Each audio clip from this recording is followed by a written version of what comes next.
Mapatawad niyo po ako sa aking ginawa. Hindi po kasi alam na hindi ko alam na ano pong ginagawa ko.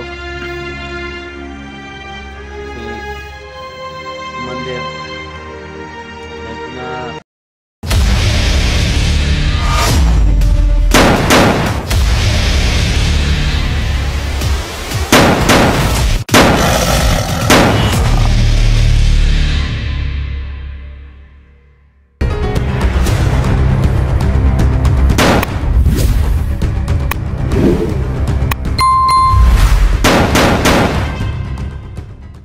So ayan tol, magandang tanghali po sa ating lahat, no. Tayo po yung nagbabalik tol sa ating munting channel. Nandito po tayo ngayon, no, sa area, sa bahay ko dito sa bundok, no. Galing po kami ni Kukoy sa simbahan, no. Dinala ko si Kukoy sa simbahan kasi doon ko siya binilin sa may ano sa simbahan, no. Kaya dinala ko siya dito para makapag ano ng hangin, no, na presko na hangin. Kaya huwag po kayong mag-alala, no, kung saan ligtas naman po yung anak natin na si Kukoy, mga tol. Kaso lang hindi ko muna siya pilitin na sumabay sa akin may explore kasi alam kong yung utak niya, yung isip niya parang ano pa ba, parang hindi pa niya matanggap yung nangyari sa kanya, yung nangyari sa mama niya at saka sa kapatid niya. Hindi pala niya alam tol, no, na may kapatid siya na maliit tol. Kasi pag alis niya doon sa kanya bahay namin natin itirahan dati, buntis, hindi pa yung buntis yung ano, no, yung nanay niya. Pagkatapos ito na, akala niya wala siyang kapatid na maliit, no, bunso. Kaya naiyak ako dito sa sinabi ni Kukoy na handa daw siyang tulungan, handa siyang pasukin lahat ng kampo ng mga bandido, lahat ng naalam niyang kampo, handa daw siyang pasukin para iligtas daw niya yung ano, mama niya at saka kapatid niya at saka yung ano, mga bihag, no. Marami pa daw bihag doon tol, sabi ni Kukoy. Tsaka huwag po kayong mag-alala sa mag-ina, no, Michael. Ligtas na po sila, wala na pong problema. Nandun po sila ngayon sa may ano, sa may simbahan, no. Doon ko muna sila ilagay. Magkasama po sila ngayon, si Kukoy lang po yung dinala ko, no, kasi alam nyo naman yung ina ni Michael, no, nanghina pa yung ina ni Michael. Pero huwag po kayong mag-alala, may boarding house na po na doon ko muna sila ilagay, no. Malaking problema natin ngayon tol, si Lucio. Kasi alam kong hindi talaga papayag si Lucio tol na buhayin ko si Kukoy, dahil alam nyo naman malaki ring atraso ni Kukoy sa kanya, no. Pinatay ni Kukoy yung asawa niya, binaril ni Kukoy. Pero sana lang tol maintindihan ni Lucio yung ginagawa natin, no. Dahil anak ko naman po si Kukoy, hindi ko naman po pwede pabayaan yung anak natin, no. So ayan, update po tayo, no.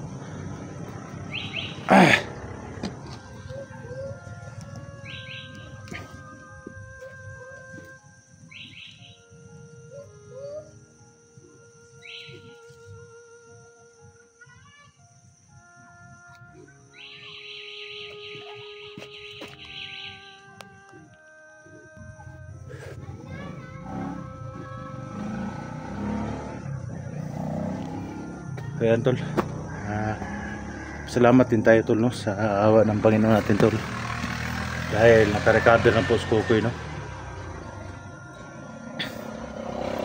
So may plano ni Kukoy. tabangan ako to kuan. Tabangan teka. Gani pidugay na po tong mama ni mong manghod ba na bihag. Kabalo na awan ito mama. Oo, kabalo. Agtarong di kon pangpagay po sa ilos mga viewers. Lahat ng supporters ni Papa, sana mapatawad niyo po ako sa aking ginawa. Hindi po kasi alam na hindi ko alam na ano pong ginagawa ko. Si Commander may pinainom sa akin na gamot. Naging salbahis po ako.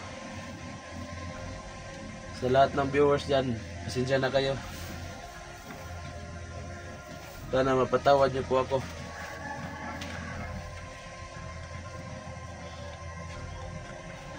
Tulungan lang po namin na hanapin ng pamilya ko, pamilya namin.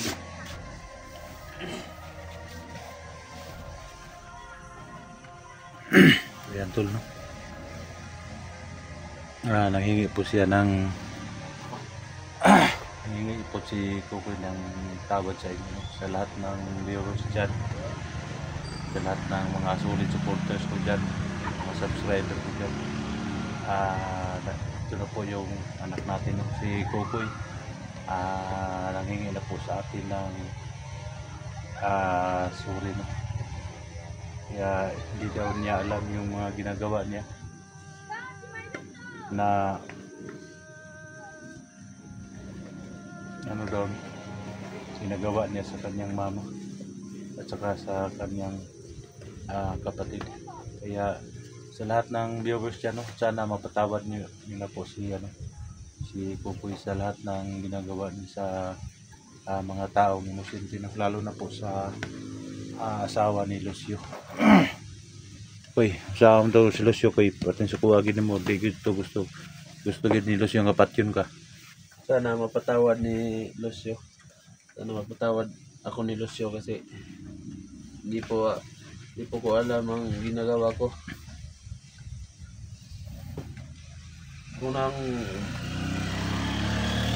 Ako nang bahala sa pamilya. Hanapin po namin siya.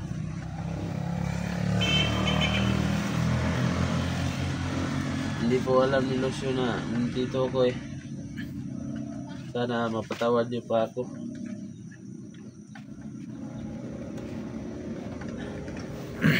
Happy.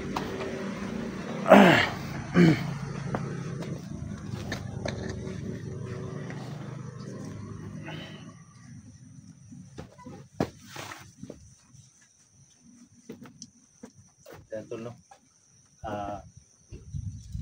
Sabi ni Kukoy tol, sana mapatawad daw siya ni Lucio, no? Alam daw niya na malaki ding atraso niya sa kay Lucio. Kaya babawi daw siya. Saka mamaya tol, puntahan ko muna si Lucio mamaya, no? Pero hindi ko muna dalhin to sa kay Lucio. Alam kong gawa. Alam kong galit na galit si Lucio.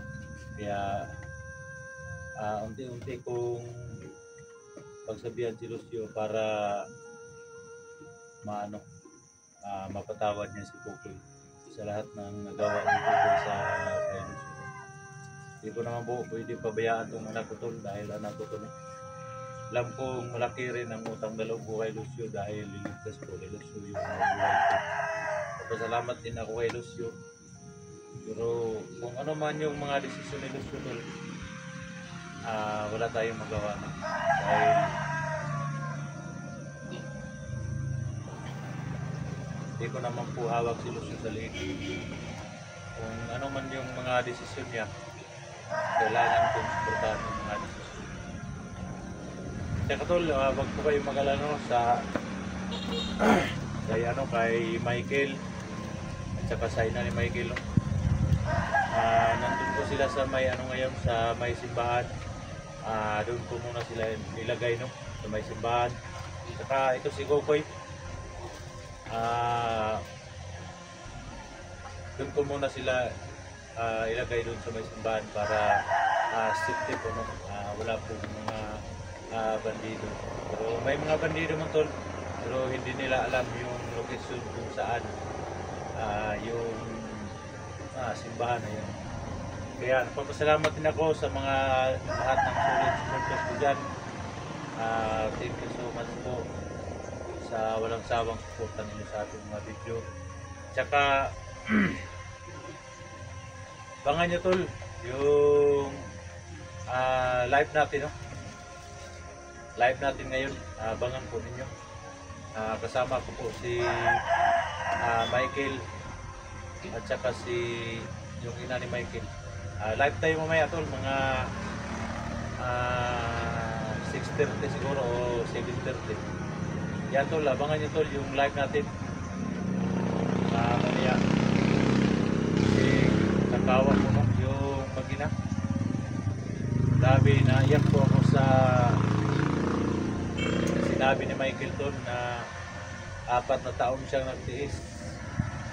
4 siyang taon nagtiis, no, para lang mahanap yung kanyang nanay. Matagal na pala sinubaybayan ni Michael yung mama niya. Di lang niya malapitan, no, kasi delikado, walang agimat si Michael, baka bigla na lang pong barilin si Michael, no? Kaya grabe, buo talaga ang loob ni Michael na biruin mo, no, at 4 na taon siyang naghintay kung paano mapagaling yung mama niya sa hypnotize, no? Kaya papasalamat din tayo sa Panginoon, yung kapangyarihan natin, yung agimat natin, yung Panginoon lang, yung agimat natin. Papasalamat din tayo sa ating agimat natin Panginoon, no? Kaya ginagawa po na niya po ang lahat para makapagsimula ulit, makapagpagong buhay yung mama ni Michael. So ayan, mamaya tol, puntahan ko muna si Lucio tol, no? Puntahan ko si Lucio mamaya tol, dahil sabihin ko sa kanya na usapan ko si Lucio tol na sana mapatawad niya po si Kukoy sa kanyang mga ginagawa, no? So ayan tol, support niyo mga tol yung channel natin, Kuya Dax Mandirigma po. Sana hindi kayo magsawang manood, no?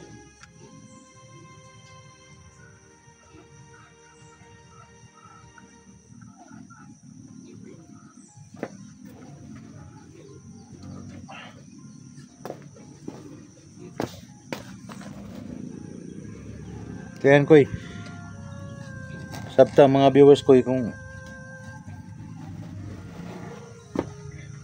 Dulo na kami Lucio, kung ilagsala Lucio, patayin mo yung asawa. Tapos alam ko mahirapan din sa side ni Lucio na patawarin ka dahil sa laki ng kasalanan. Sana lang magbago pong isip ni Lucio na mapatawad ka.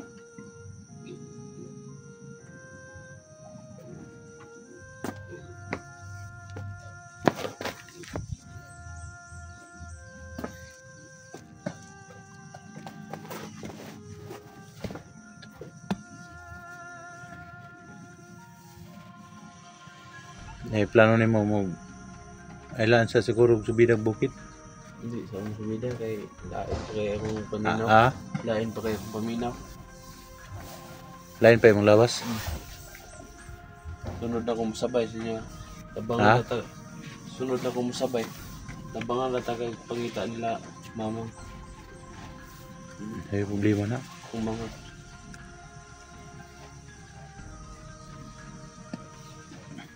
alam kong mahina pa yung katawan mo. Pagaling ka muna bago ka umakyat ng bundok, no?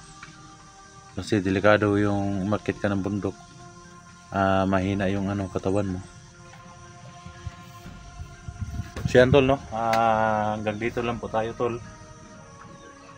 Dahil kailangan pa namin umalis papunta doon kay Lucio, no? Pagkatapos natin puntahan si Lucio tsaka yung mga anak ko doon,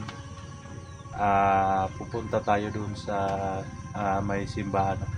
Kung saan nandoon po yung mag-ina, no? Na si Michael. So ayan tol, no? Hindi ko muna to pipilitin si Kukoy kasi nanghihina pa daw yung katawan niya. Nanghihina pa daw yung katawan niya, no?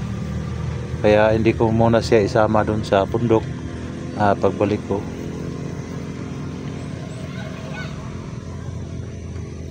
So yan tol, pag-support po tol sa ating munting channel mga tol. Kulidas mo direct pa ako, no? Sana palagi po kayo nagsubaybay. Thank you po sa inyong lahat. Lalo na kay Ma'am Dailin Choi, kay Ma'am Patricia Ral, ma'am. Shout out sa iyo, ma'am, no? Mr. Gomez, shout out sa inyong lahat. Pakabait po ninyo, Ma'am Marilyn, Ma'am Sarah, Ma'am Lovely Heart, sa inyong lahat, no? Na mga solid supporters ko dyan, Luzon, Visayas, Mindanao. Thank you so much sa mga OFW natin dyan. So thank you so much po. Hanggang dito na po tayo, no?